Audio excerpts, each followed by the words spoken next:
Hello everyone, today we'll learn a very interesting topic which is syllogism. Although this topic comes under category of logical reasoning, but the principle of syllogism can be applied in different parts as well, like verbal ability. So all the principles which are applicable to syllogism are applicable in verbal ability, quantitative aptitude, everywhere. Now let's see what is syllogism. Syllogism is part of deductive reasoning. Now deductive reasoning is when we have logically certain conclusions. Now what I mean by logical certain conclusions is that conclusions which are definitely true. Okay, so in certain cases, let's say we have A implies B, B implies C, then we can always say A implies C. So this is certainty.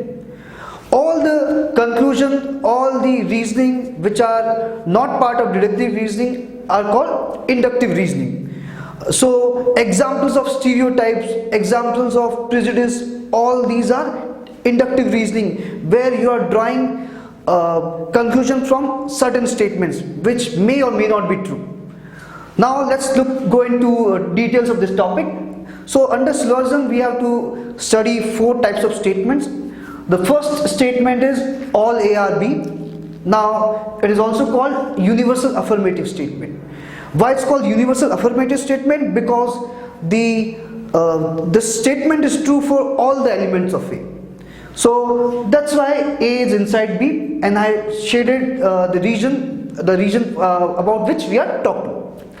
Now some A are B.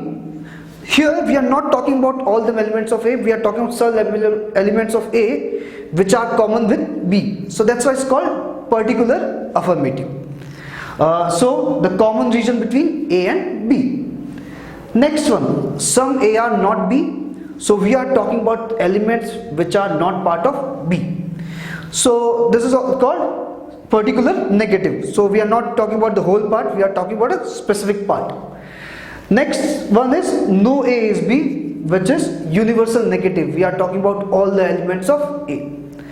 Now I'll go back to statement 2 and 3 again. Okay, we have to understand these statements very clearly. So I'll give you an example. So let's say if I'm in a room and I know one person is from Delhi and I don't know about anything about remaining 49 people in that room.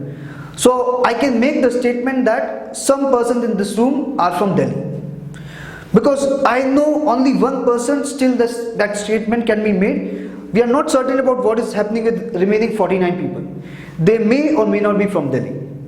Similarly, some A are not B. Example of this: if one person is from Delhi and I don't know any about other 49 people, I can make the statement some persons in this room are not from Mumbai. So that is how we have to understand these 2 statements. Now the last part of this video, here we have seen meaning of these 4 statements. So here we are talking from A to B. Now what can be conclusion drawn from B to A? So if we say all A are B, logical conclusion of this will be some B are A. So some elements part of B are also part of A. Coming to the second one, some A are B. If we are talking about from B to A, the relationship from B to A is again some B are A. Whenever we have some not statements, we cannot draw any conclusion. So here no conclusion is possible from B to A. Coming to the last part, no A is B, is obviously no B is A. Okay. One more important thing, whenever we are drawing conclusion, if you see, let's say we have some A are B, so if I change the statement, I write some B are A. If I am changing it again, I'll write some A are B. Now look at all A are B. If I change this statement, I'll get some B are A. If I change it again, I'll get some A are B. So if you see, there is some information loss. So if we are to draw individual conclusion from the statements, we'll change all A are B at the end. So if there is no other way possible, then only we'll change some all A are B to some B are A. So that is what about the syllogism. Okay, basics of syllogism. We have 4 types of statements and these are their logical conclusion. Thank you very much.